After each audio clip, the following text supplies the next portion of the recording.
स्वागत है आपका आपके अपने YouTube channel magic math bye Randhawa sir में। आज हम डिस्कस करने जा रहे हैं क्लास 9 का chapter number 5 exercise 5.1 introduction to Euclid geometry.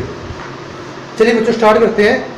इसमें सबसे पहले कुछ डेफिनेशंस है वो नोट कर लीजिए। सबसे पहले देखिए पॉइंट की डेफिनेशन क्या होती है। A point is that which has no part.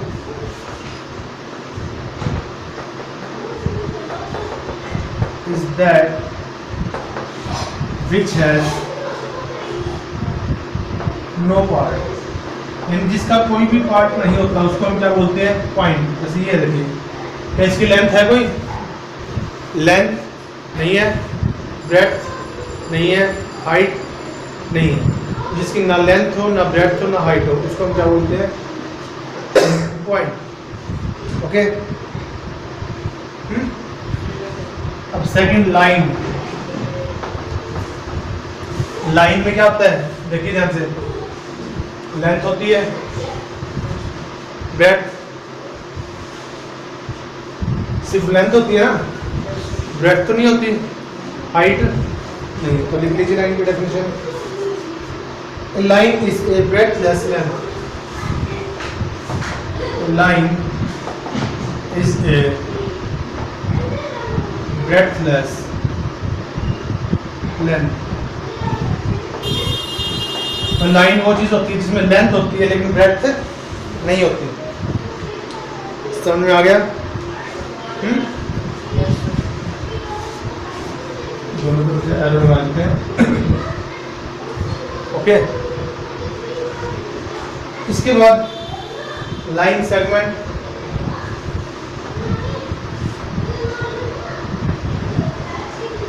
देखिए वैसे तो जो लाइन होती है दोनों तरफ बढ़ती रहती है, इनडेफिनेटली मैनी। ये भी आगे तक जाएगी, ये भी कुछ काफी दूर तक जाएगी। तो इसकी वजह से हमारा क्या बना, लाइन सेगमेंट। लाइन सेगमेंट का मतलब क्या है, एक लाइन का छोटा सा पार्ट। ठीक है, finite part of line is called line segment. ठीक है जी। लाइन और लाइन सेगमेंट में डिफरेंस समझ में आ गया। लाइन दोनों तरफ बढ़ती है लेकिन लाइन सेगमेंट क्या होता है, उसका छोटा सा पार्ट जिसको हम मापा जा सकता है। इसके बाद है जी the ends of line.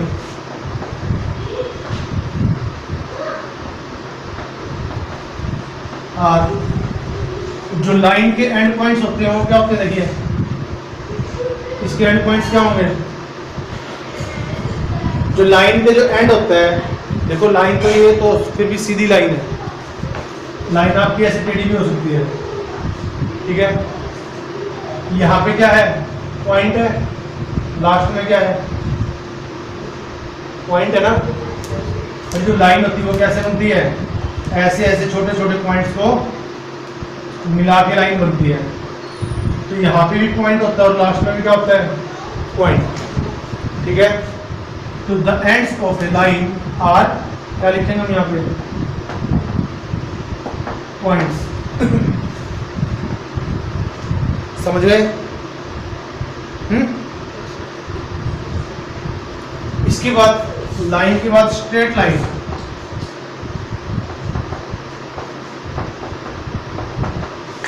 Straight का मतलब क्या होता है, सीधी। देखो लाइन तो आपकी ऐसे भी हो सकती है जिसको हम कर्व शेप में बोलते हैं। जो लाइन बिल्कुल सीधी होती है इसको हम क्या बोलते हैं, स्ट्रेट लाइन। तो इसमें लिखा है straight line is a line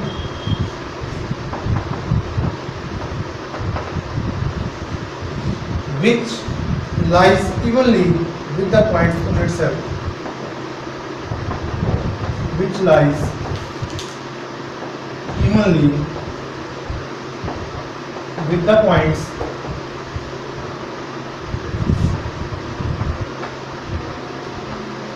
on itself। मतलब देखो ये तो हमें पता है कि पॉइंट्स को मिला के ही लाइन बनती है। जो सभी पॉइंट्स के ऊपर बराबर लाई करे, बराबर मतलब किसी के ऊपर ज़्यादा डिपेंड ना हो। देखो अगर ऐसे हम कर्व शेप में लेके जाएंगे, जहाँ से मुड़ेगी वहाँ पे पॉइंट ज़्यादा होंगे और आगे कम होंगे। जो बिल्कुल अपने पॉइंट्स के ऊपर इवनली लाई करती है, इवनली मतलब बराबर बराबर से, तो उसको हम क्या बोलते हैं? Straight line. समझ में आ गया? नेक्स्ट डेफिनेशन है सरफेस की। सरफेस क्या होता है? इंपॉर्टेंट है। सरफेस वो चीज होती है जिसमें लेंथ भी होती है और विड्थ भी होती है। इस सरफेस लिख लो, इस surface is that which has length and breadth only, length and breadth only, यानी जिसमें लेंथ हो और ब्रेड्थ हो, यानी जिसमें हाइट ना हो, उसको हम क्या बोलेंगे? सरफेस। जैसे पीछे हेलमेट पड़ा है, इसमें लेंथ है, ब्रेड्थ है, हाइट भी है, तो इसको सरफेस नहीं कहेंगे, ठीक है। लेकिन अगर इसके सिर्फ ऊपर वाले पोर्शन की बात की जाए, पूरे हेलमेट की बात ना करके सिर्फ इसकी बात करें, तो इसमें क्या है? लेंथ, हाइट है। जैसे ये बिल्कुल ऐसे हो गया ना प्लेन, हाइट तो नहीं आएगी उसमें, पेज ऐसे आएगा ना जैसे पेज मुड़ा हुआ है, तो इसको हम क्या बोलेंगे? सरफेस। और पूरे हेलमेट, पूरा हेलमेट है, ये सरफेस में नहीं आएगा। जैसे ये बोर्ड है, बोर्ड दिख रहा है आपको? बोर्ड का जो ये वाला पार्ट है, लेंथ है और ब्रेड्थ है, ये क्या है? इसका बोर्ड का सरफेस है। लेकिन अगर हम पूरे बोर्ड की बात करें, इसमें लेंथ है, ब्रेड्थ है, और ये देखो ये छोटी सी हाइट भी है ना, इतनी सी है, चाहे छोटी सी है, लेकिन ये जो पूरा बोर्ड है वो आपका सरफेस में नहीं है। जो बोर्ड का आगे वाला हिस्सा है उसको हम किस में काउंट करेंगे? सरफेस में, यानी जिसमें लेंथ हो, ब्रेड्थ हो, हाइट ना हो। समझ में आ गया? जैसे प्लेन कागज है, कागज का जैसे आप कागज पकड़ते हो ना, एक प्लेन, उसमें लेंथ होती है, ब्रेड्थ होती है, हाइट तो नहीं होती। तो जो कागज है वो क्या है? सरफेस। और जो पूरी कॉपी है क्या वो सरफेस में आएगी? वो नहीं आएगी, क्योंकि इसमें लेंथ, ब्रेड्थ और हाइट कितनी होगी। समझ में आ गया? सरफेस किसको बोलते हैं? जिसमें लेंथ हो और ब्रेड्थ हो, बस। ओके। इसके बाद सरफेस भी दो टाइप का होता है। एक तो जैसे ये सपाट है बिल्कुल, और एक जैसे हेलमेट की तरह गोल गोल ऊपर से, ठीक है। जो बिल्कुल प्लेन है, इस लाइन की तरह, जो बिल्कुल सीधा है, इसको हम क्या बोलेंगे? Plane surface. क्या बोलेंगे? और जो हेलमेट वाला है वो कौन सा सरफेस आएगा? Curved surface. समझ में आ रहा है? अच्छा जी, लिख लीजिए plane surface.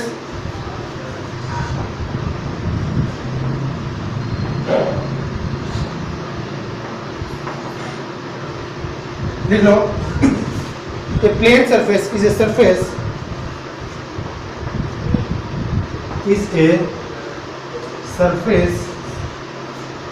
which lies evenly with the straight lines on itself,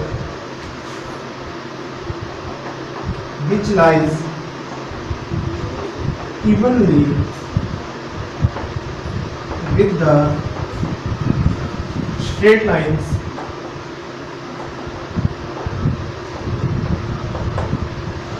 on itself।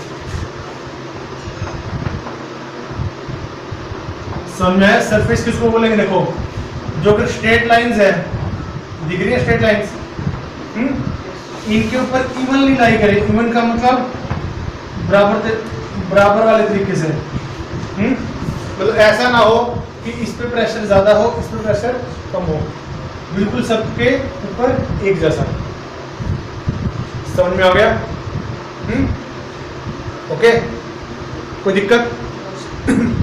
अच्छा, एक चीज और, जैसे लाइन के एंड्स में क्या थे? पॉइंट्स थे। सरफेस के एंड्स में क्या होता है बताओ? सरफेस में क्या होता है? लेंथ भी होती है और तो सरफेस जैसे ये है, ये क्या है आपका सरफेस है, तो इसके एंड्स में क्या है? जो सरफेस की जो लास्ट वाले हिस्से क्या है यहाँ पे लाइन, इधर भी क्या है लाइन, और इधर क्या है एंड्स। एंड्स मतलब स्टार्टिंग वाला और लास्ट वाला। तो जो सरफेस का जो एंड्स है वहां पे क्या होती है? लाइंस। क्या होती है? तो लिख लीजिए the edges of a surface are lines.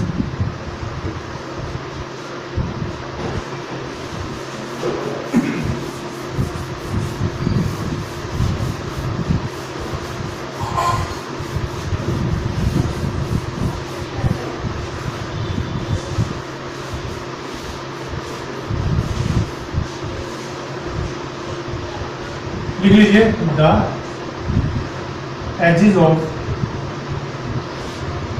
Surface are lines. समझ में आ गया? कोई दिक्कत? कर दो ना इसको। अच्छा जी, इसमें आगे चल के दो टाइप्स की वर्डिंग आएंगी, एक्सियम्स एंड पोस्टुलेट्स।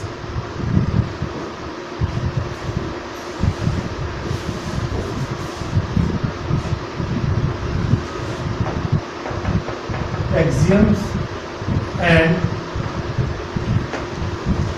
postulates।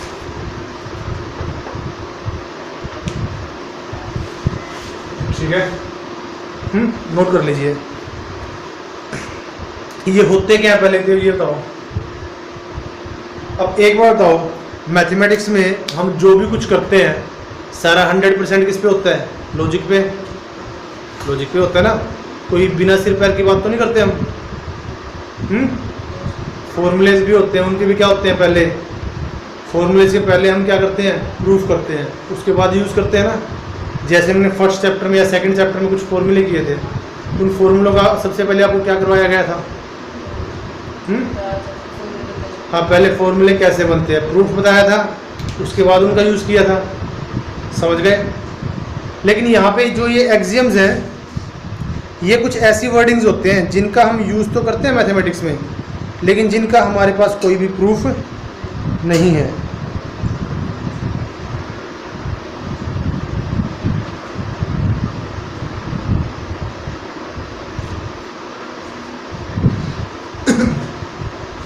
यानी स्टेटमेंट्स ये क्या है? ऐसी स्टेटमेंट्स हैं, ठीक है, विच आर नॉट प्रूव, जिनको प्रूव नहीं किया गया है, लेकिन मैथमेटिक्स में हम डायरेक्ट यूज कर लेते हैं। जिनको प्रूव नहीं किया गया है, लेकिन मैथमेटिक्स में हम क्या करते हैं? उनका डायरेक्ट यूज करते हैं। यानी जो एक्सियम है और पोस्टुलेट्स हैं वो क्या होती हैं? ऐसी स्टेटमेंट्स होती हैं जिनका हमारे पास कोई प्रूफ नहीं है। जैसे मैं तुम्हें एग्जांपल बताता हूँ, जैसे x + 4 इज इक्वल टू कितना होता है? 7। 4 प्लस का उधर जाके माइनस का। ये चीज तुम्हें कैसे पता लगी कि 4 प्लस का है उधर जाके माइनस का हो जाएगा? यूज तो हम बहुत बार करते हैं। क्या इसका प्रूफ है हमारे पास? कि अगर x + 4 7 है तो x की वैल्यू 3 आएगी। इस चीज का कोई प्रूफ है? कोई प्रूफ नहीं है, लेकिन हम क्या करते हैं? यूज करते हैं। तो जो ऐसी ऐसी चीजें हैं वो किस में आती हैं? एक्सियम्स में और पोस्टुलेट्स में। समझ में आ गया? अब दोनों, यानी ये भी स्टेटमेंट्स होती है, सुनो, ये भी स्टेटमेंट्स होती है, ये भी स्टेटमेंट्स होती है। ना इनका प्रूफ है हमारे पास और ना ही इनका प्रूफ है। लेकिन मेन बात ये है कि अगर दोनों का मतलब एक ही है तो दो अलग अलग नाम क्यों रखे गए हैं इनके? दोनों में डिफरेंस क्या होता है वो मैं आपको बता देता हूँ। होती तो दोनों स्टेटमेंट्स हैं, लेकिन दोनों में डिफरेंस क्या होता है? जो एक्सियम्स हैं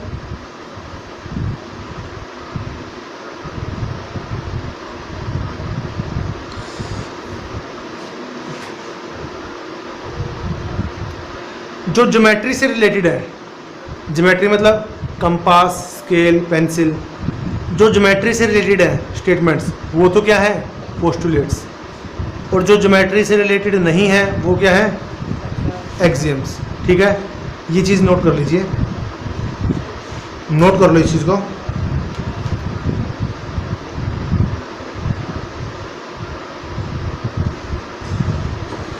पोस्टुलेट्स, ये लिख लीजिए, पोस्टुलेट्स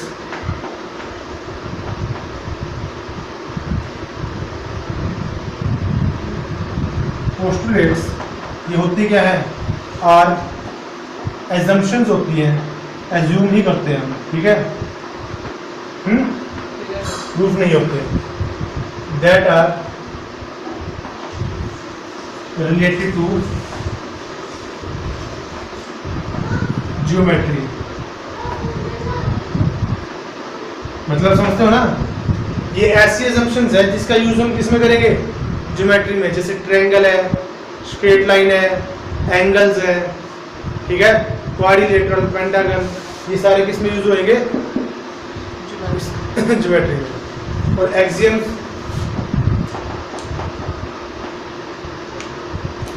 ये जो ज्योमेट्री में यूज नहीं होते तो ये भी एजम्पशंस है, लिख लीजिए ये भी। Axioms were assumptions used throughout mathematics and not specified linked to geometry.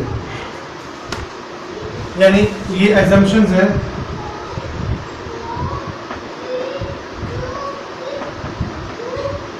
that are used in throughout mathematics, throughout, जिसका पूरी मैथमेटिक्स में यूज होता है। ठीक है, and not specified for geometry. जरूरी नहीं कि अकेला ज्योमेट्री के लिए यूज होगा, ये सारे किसके, ये पूरा किसके लिए यूज होगा, पूरा का पूरा मैथमेटिक्स में यूज होएगा। जरूरी नहीं कि ज्योमेट्री में यूज हो। समझ में आ गया? दोनों में डिफरेंस समझ में आ गया? दोनों क्या होते हैं, दोनों एजम्पशन होती है जिनका प्रूफ हमारे पास नहीं होता। ठीक है, जो पोस्टुलेट्स हैं वो ज्योमेट्री से रिलेटेड है और एक्सियम्स है वो ज्योमेट्री से रिलेटेड नहीं है। समझ में आ गया? इसके बाद कुछ एक्सियम दिए गए हैं, वो नोट कर लीजिए।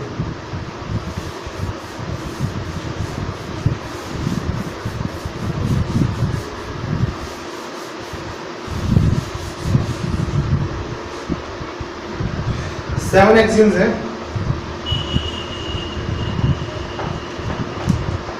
यूक्लिड एक्सियम्स 7 है।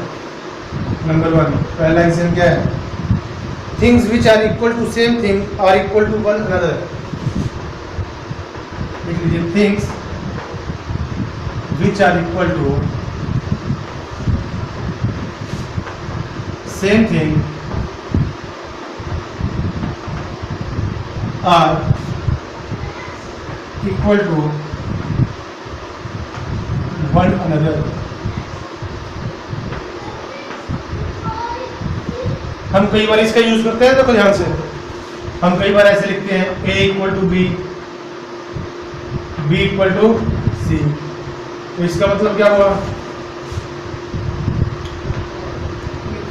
a b के इक्वल है, b c के इक्वल है, तो इसका मतलब a is equal to C. लिखते हैं ना। अब ये देखो कहाँ से आया, हम यूज तो इसका करते हैं लेकिन क्या इसका कोई प्रूफ है, प्रूफ नहीं है इसका हमारे पास। हम इसका ऐसे यूज करेंगे, ऐसे सी भी बी के इक्वल है, ये भी बी के इक्वल है, ये दोनों चीज़ें एक ही चीज़ के बराबर है, तो ये दोनों भी आपस में क्या आएंगी, इक्वल। हम इसका यूज तो करते हैं लेकिन इसका हमारे पास कोई प्रूफ नहीं है। समझ में आ गया? सेकंड नोट कीजिए, if equal are added to equals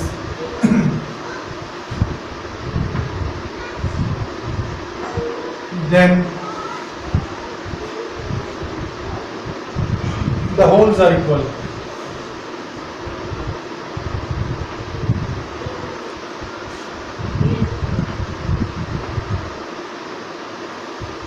आपने कई बार ऐसे सोचा होगा, जैसे x + 4 = 7 है, तो 4 प्लस का उसका उधर जाके माइनस का, या फिर x माइनस 4 इक्वल टू 7 है, 4 माइनस का उधर जाके। लेकिन ऐसा हम कैसे करते हैं, एक्चुअली हम ऐसा करते हैं इसमें adding 4 both sides. Proper procedure ये होता है इसका कि x minus 4 plus 4 is equal to 7 plus 4। दोनों तरफ हम 4 ऐड करेंगे, कोई फर्क पड़ेगा? कोई देखो इक्वल है, अगर इक्वल्स में अगर हम इक्वल टर्म ऐड करते हैं तो क्या कोई फर्क पड़ेगा? जैसे 3 इक्वल टू 3 है, दोनों तरफ 2 ऐड कर दो, क्या आ जाएगा? तब भी सेम आएगा। तो ऐसा हम बहुत बार मैथमेटिक्स में यूज करते हैं, लेकिन इसका हमारे पास कोई प्रूफ नहीं है कि इक्वल कैसे आता है। समझ में आ गया? लेकिन यूज हम इसका बहुत बार करते हैं। नेक्स्ट लिखिए, इफ इक्वल आर सब्ट्रैक्टेड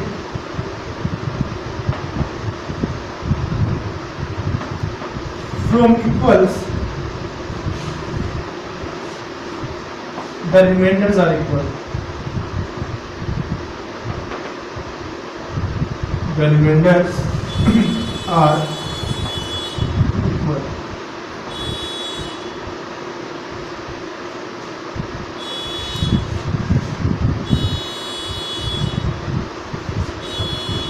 ये भी ऐसा ही है, अगर दो चीजें इक्वल दे रखी हैं, उसमें से दोनों में से अगर हम इक्वल टर्म माइनस करेंगे, इक्वल टर्म जो बचेगा वो भी क्या आएगा?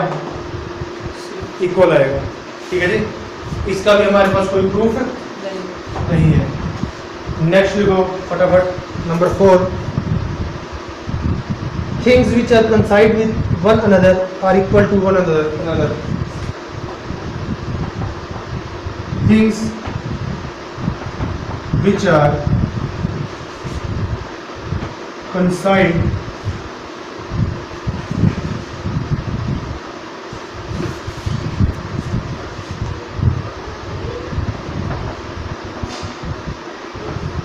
to one another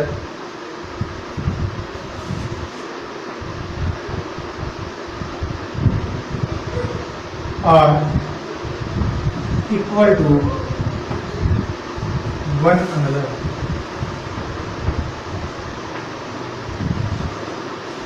ये भी ऐसे ही है, ऐसी वस्तुएं जो दिखने में एक जैसी हैं वो भी क्या होती हैं? इक्वल। जैसे हम कई बार इसका इसमें यूज करते हैं, जैसे ट्रायंगल है, एक ट्रायंगल के ऊपर सेम टू सेम ऐसे ही ट्रायंगल डाल दी जाए, बिल्कुल एज इट इज, तो दोनों का एरिया क्या आएगा? दोनों का एरिया क्या है? सेम। देखते हैं ना, तो उसमें कंसेप्ट हम यही यूज करते हैं, जो दो चीजें एक दूसरे की इक्वल है, कंसाइड करती है, वो आपस में इक्वल भी होती है। समझ में आ गया? नेक्स्ट नंबर 5 लिखिए, the whole is greater than the part.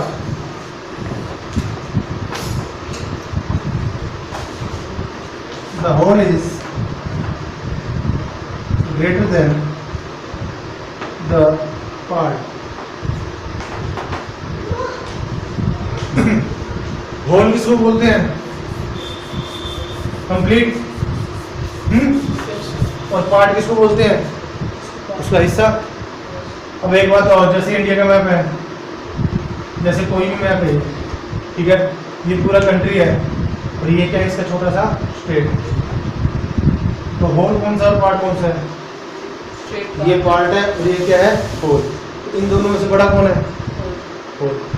ये हम हर बार यूज करते हैं ना, जो कंप्लीट होता है वो अपने छोटे से पार्ट से बड़ा होता है।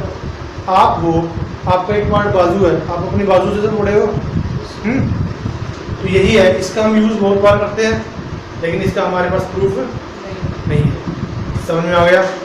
नेक्स्ट नोट कीजिए, number 6,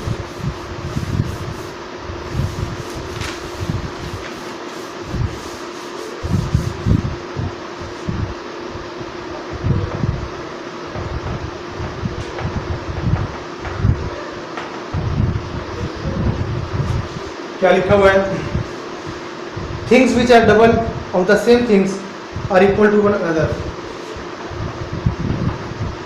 things which are double of the same thing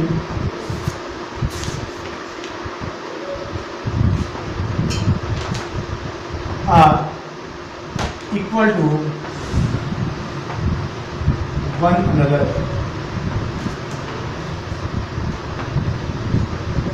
ठीक है जी। ऐसी थिंग्स जो, देखो इसमें ये कहते हैं, देखो अगर दो चीजें इक्वल दे रखी हैं या दो चीजें अगर सेम है, ठीक है, अगर दोनों चीजें सेम है, अगर इनका डबल किया जाए यानी इक्वल का डबल किया जाए तो भी क्या रहेगा, सेम रहेगा, यही कहता है। अगर दो चीजें सेम है उनका डबल किया जाए तो भी क्या रहेगा, इक्वल। समझ गए। इसके बाद seventh and last, things which are halves of the same things are equal to one another. Things which are halves of the same thing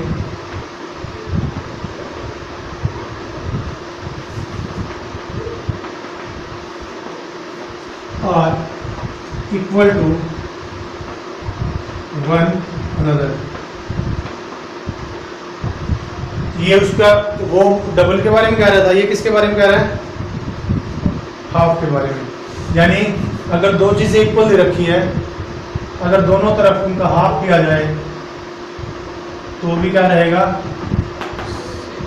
same रहेगा।